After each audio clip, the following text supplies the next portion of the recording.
Hello everyone, welcome back to another daily Marvel Snap video. Today we're going to be pulling one of our last two mystery cards. The cards we still have left are Black Widow and Mystique, and I'm really curious to see if Mystique is at the very bottom of our list. And so we're going to go ahead and claim a few collector's reserves. We are at 3,784 collection level, so we should be really close to being able to pull the other ones. After our really good luck streak, we haven't had incredible luck. There's been pretty good gaps in between each card. And so I'm going to unlock a couple more reserves and be right back. All right, so we unlocked two more reserves to pull. First one is Crossbones Boosters. And then another new avatar. I mean, it's a good avatar, don't get me wrong. But look at this gap. They don't want us to get the last couple of cards. Hold on. We went ahead and unlocked one more. We've almost spent a large majority. Okay, whew. So I'm both overjoyed and a little bit disappointed at the same time. So that means Mystique is our very last card. The very last card in our collection log is to unlock Mystique. So we got Black Widow here. And Black Widow, she adds a Widow's Bite to our opponent's hand. This can be used in junk style decks where you send rocks, you send negative cards, you send goblins into their side of the lane, and then this forces them to play a 0 power card as well. And then I've seen some pretty cool like draw lockout mechanics where you drop this on 3, drop Wave, on 4 you drop Odin into the Black Widow and the Wave lane. That's going to send them a Widow's Bite into their hand, and at the same time they can only play one card. And so if they get rid of the Widow's Bite and they choose to draw the next turn, they have to use that as their entire turn, or they just have to deal with only drawing a handful of cards for the entire game. I'm not sure what I'm going to run with this. I'm going to go ahead and jump over into the deck draft. Mystique, we're coming for you. We are coming for you. It is just a matter of time. But first, let's check out Black Widow. All right, so we did end up putting together a deck list. Since we have covered a junk or a clog or a have some crap style deck recently, we didn't really want to throw this into a standard debris deck, although she would fit into that perfectly. So instead, I put together a version of a combo that I've seen a handful of times on the ladder that I thought was fairly effective. So this is going to be a Wave, Sarah, Black Widow combo. So the main idea of this deck list is that you can drop Black Widow on 2 in the same lane. You can follow up with a Wave. On turn 4, you can follow up with a Sarah, allowing you to drop an Odin. On 5 to re-trigger Black Widow and Wave, and then you can drop 2 big cards on 6. And so really quickly running through each of the cards, we have Sunspot, a really cheap 1-cost card that continues to grow over time. So it's a really good card slot to either be cycled, or we can drop this card early. So whenever we do end up hitting the board with Wave several times and we have extra energy, we're not going to lose that upside. We have Black Widow.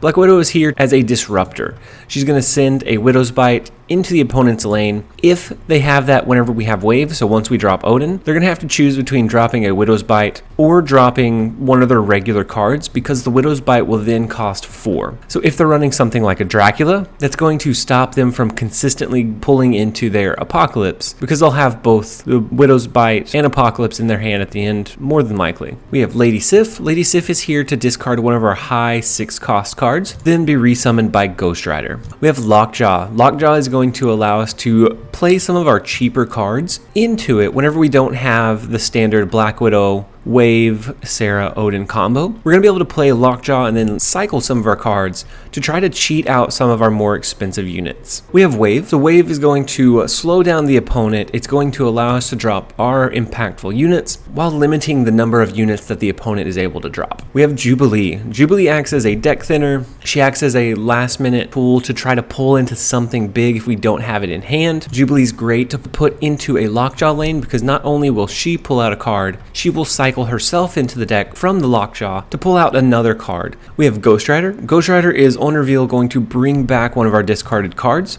And so Lady Sif is going to target one of the high power cards, ideally something like an Infinite, to be resummoned by our Ghost Rider. We have Sarah. Sarah is going to allow us to, once we Wave on 5, Sarah will allow us to drop 2 6-cost cards when the opponent will only be able to drop 1. We have Odin. Odin is a way to re-enable all of our on-reveal abilities. The primary target in this deck list for Odin being either a Jubilee, or let's say we discard it with a Lady Sif, we can then resummon it with Ghost Rider to re-trigger all of those abilities. But the primary target is our Black Widow and our Wave in this combo. We have Chavez. Chavez is going to act as another deck thinner. It'll allow us to draw into our Black Widow, our Wave, our Sarah, and Odin more often. We have Giganto. Giganto, if played naturally, is only going to be able to be played in the left lane, but if we cycle into it, if we discard and then resummon, if we pull it with Jubilee, we're going to be able to put Giganto several other places on the board without much issue. And then finally, we have Infinite. So Infinite is going to be good to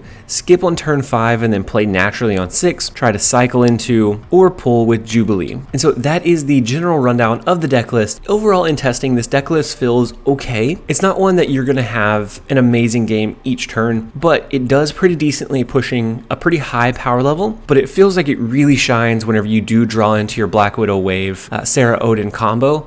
It really limits the opponent in what they're able to do, and then you're still able to push out quite a bit of power under those restrictions. And so we are going to go ahead and jump into a few games. I hope you guys enjoy. All right, so first up we have Rusty.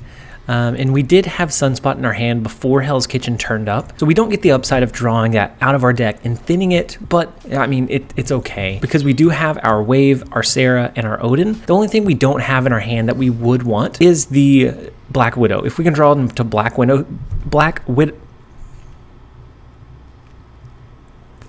This is our first game, guys. This is our first game with this deck list, and this is beautiful. This is exactly what you want to see. So we're going to be able to drop Black Widow. That will make it where they can't draw a card next turn. We will then drop our Wave. They'll draw 1 card. We'll follow that up with a Sarah on 4. And then an Odin on 5, which will allow us to drop 2 6-cost cards on 6, all while kind of limiting how many they can draw and how many they can play. And so we are going to hit Wave here. So they do have the option to play into whatever they want. We are going to go with our Sarah. That way we can hit Odin on 5, because after Wave goes off, Sarah's going to discount Odin by 1. He will be a 5-cost. So I thought they were running a Hela style deck, but they have a Jubilee in it. And so then they have a Dracula as well. Interesting. And so then we do have Sarah that is going to be a 5-cost Odin. We can play Odin into Stark Tower. All 4 of our cards are going to get the buff here. Black Widow is going to send them another Widow Bite, and then our Wave is going to go off, so they're only going to be able to play 1 card this next turn, and they're not going to be drawing any cards. So they can only drop 1 card, and they don't want that card typically to be the Widow Bite from Wave. And so it's going to be a 50-50 coin flip of what Dracula draws into on this next turn, which is the beautiful thing about this combo. Dracula could discard and pull into the Widow's Bite, since they're not going to be able to freely play it like they normally would. And so here we have Lockjaw, we have Jubilee, and then we have Chavez. So depending on what we think, I would like to split the power a little bit, but I don't know that we're going to be able to. So in our deck, we still have Giganto, we have Lady Sif, and we have Ghost Rider, in no particular order, unfortunately, because we can do a Lockjaw and Jubilee combo, which will flip, but I don't know if we're going to win Stark Tower necessarily. And so I think it would be safer for me to do a Jubilee pull and then do a Chavez here. That way we would swing both the left and right lane. And then if they do choose to push Stark Tower, then they're able to win that one. But I think splitting our power level would have been the best option. And whenever you get that perfect play line, it works so very well at disrupting the entire flow of the game. All right, so next up we have TC 1024. The first location is Dark Dimension, so we're going to go ahead and put Sunspot into the far right lane. That way he can buff up, he can kind of grow over time. And then we hit Tinker's Workshop, so we could do Wave here, which would stop everybody from playing next turn.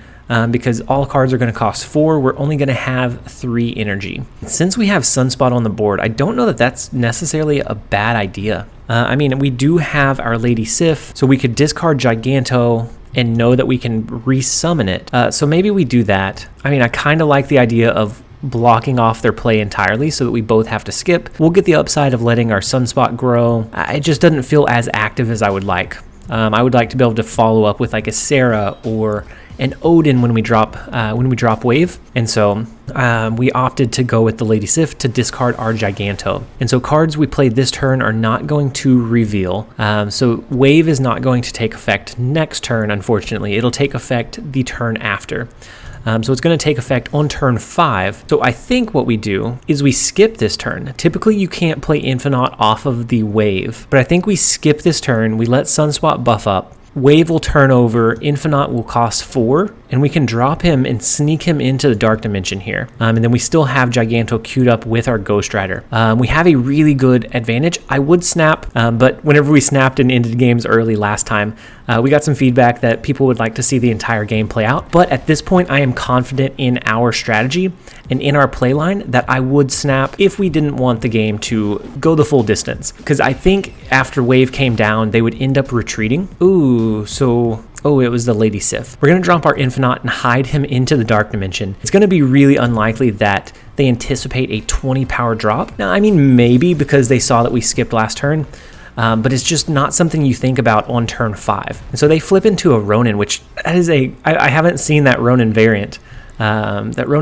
Before. We could pull into our deck here. We could drop a Lockjaw, which wouldn't do anything great. I think what we're going to do is drop our Ghost Rider. That will pull in a Giganto, so it's going to be a 17 power play, and then we're going to get an additional 2. So it's a 19 power play into Lemuria, or we could play it here and push for the win here. I don't think that they drop major resources into either of these 2 lanes. So I think we're okay to drop him here. So they extend the game with Magic. Ugh. Not great, but it's okay. Because that gives us 7 energy. We're going to be able to drop both our Lockjaw and our Jubilee if we want to. Ooh, and so they turn into Mr. Negative super late here. So we're 26 power in this lane. We know that we're 20 in this lane as well. What do we have left in our deck list? We have Sarah and Odin. So both of these are going to be good. This will summon a Sarah, will flip into like an Odin to give a pretty big power push here. So 8 plus 5 is going to be 13, 14, 15, 16, 17, 18 in this lane. Plus we're going to reduce the power of the Ronin here. So we have a really, really big power push. And again, I would still snap at this point. I feel really confident. So they drop a Shang-Chi. They probably think that they end up winning the game from Lemuria, but we know that we have 20 power in the Dark Dimension, which is just insanely hard to compete with. And so Jubilee is going to flip out for an Odin. It re-triggers Wave, which doesn't do anything because we don't have an additional turn, but they drop another Magic, and then our Infinite is going to surprisingly flip. We had it sneakily tucked away from being able to skip. Thanks to Lemuria, thanks to the Lemuria location, we were able to do Wave, skip 4, drop him on 5, which is really not something you can do very often. I don't think I've ever been able to drop him off of a wave that was mine. So Sakaar pulled into their Iron Man, it pulled into our Sunspot, which is really unfortunate for us, like that discrepancy. But we are going to snap to our heart's content if we feel like we have the lead. We are going to snap from this game onward, since we are in a pretty good place here. And so we're going to pass on turn 2. Next turn, we know that we're going to be able to drop Wave. Oh, no way. That is 2 games in a row, guys. We got to snap off of it. All they knew was that we had the Sunspot, and they had an Iron Man. So with Lemuria, we were going to be able to do the Wave combo again. The Wave, which was hidden, we could skip turn 4. On turn 5, we would have been able to drop Infinite. On 6, we could have done something like a Jubilee or a Lockjaw and a low-cost card or something similar. Oh my gosh, I can't believe they didn't even know what we had. I'm guessing they didn't have a great play line. Maybe they had a Mr. Negative deck and they hadn't drawn into Mr. Negative by that point. Alright, so next up we have Rusty again, and Kamar Taj is our first location, so we're going to be able to do some cool things with either Jubilee or a Black Widow would be phenomenal. That's going to send them 2 Widow's Bites to really clog up their board. If we can draw into Black Widow here, that'd be fantastic, it'd be phenomenal.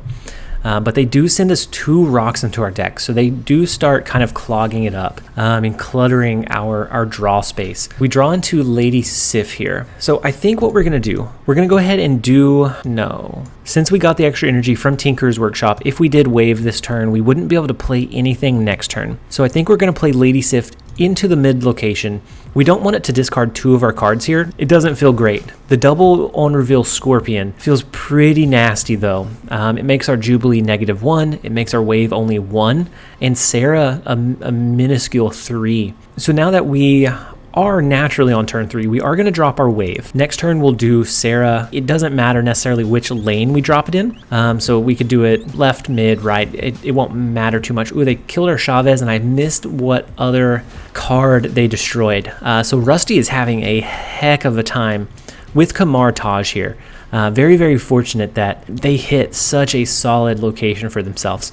So we're going to go ahead and drop Sarah into the right-hand side. I don't think we will win this location, but I do want to give it a shot. If they don't drop anything in to follow up the Daredevil here, then we'll be able to pull the extra 2. Ooh, nice. We'll be able to pull the extra 2 cards here. What's not nice is that they changed Kamar Taj into a flooded location. So we have to beat 8 power in 1 turn, which we can do. We can drop a Giganto over there naturally. The Infinite we didn't pass, so we're not going to be able to play that. Maybe we can draw into our Giganto here? No. So what did we... Oh, we discarded a Giganto, right? And so I think we play our Ghost Rider here. We play Sunspot into Asgard. So if they just drop a Professor X, they won't be able to win this location. They won't be able to win this location. They can send a Hobgoblin and know where it's going to come through at. Actually, I think we do both Sunspot and Black Widow here. We have quite a bit of headspace because of Sarah. And so I think this is where we set it up. They would have to drop more than 1 card to win here. They're not going to be able to send a Hobgoblin into Asgard. And I don't think they're going to be able to really react in the flooded location. And so like if they have a Quake for some reason, they can shift the locations around by playing it in mid. But I think we have a pretty good advantage in all 3 of the lanes, that even if they shifted them, I don't think that should be an issue. I think we'd have no problem winning whichever lane becomes flooded. And so while we're waiting for them to make a decision, in our most recent live stream, we did have a few people that used the super chat feature. It's similar to a super thanks on just like the comment section of a normal video. They paid a small donation to be able to highlight a message and send it directly to us. And so those people were Joseph, Alex, and Pilk Enjoyer. All 3 of them donated a small amount to us, and all of it is so much appreciated. Right now we're using it to reinvest into better equipment, better computer setup. I'd like to get a mic stand so that it's not directly on the desk so that you don't hear the clicks as bad, that sort of thing. And then Rusty did end up retreating because they had this lane locked down, but our Sunspot would still buff up and grow, so this would be a 12 power lane. So they were going to have to swing both of these, and unless they had a really high power push that they'd be able to do in both lanes somehow, that becomes really difficult. Next up we have Calrod, and we do have Black Widow starting out. Depending on what we draw into in the next couple of turns, we may have a really good play line, we might not, but at least we're going to be able to clog up their hand a little bit and stop them from drawing into resources.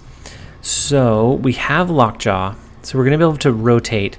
We could honestly do a Lady Sif here, which is going to discard our Infinite. We do have Ghost Rider in hand to resummon the Infinite wherever we need to on 4, 5, or 6. So we are going to go with the Lady Sif into Asgard. That way we at least have an initial power push, and then we can kind of adjust from there. So Sakaar pulls our Ghost Rider in. Oh my gosh, which then gives us a 20 power lane, which is huge. It's absolutely massive this early on. I think we're going to drop our Lockjaw, and then next turn we can do a Jubilee, which will cycle the Jubilee. It will pull into a card as well. We have a lot of really good high power cards left in our deck, and so they had a Storm. So I'm really curious what they're running, because they have the Angela, the Storm, they had a Khazar. Do we do Jubilee here? Because in our deck we still have Giganto, we still have Chavez, we still have Odin, which would re-trigger Jubilee, and then we have Wave. I'm gonna go ahead and do the Jubilee. We're gonna go with it. We're going to hope that we pull into... Okay, Odin is a decent start. That's going to re-trigger our Jubilee to then pull into... Beautiful.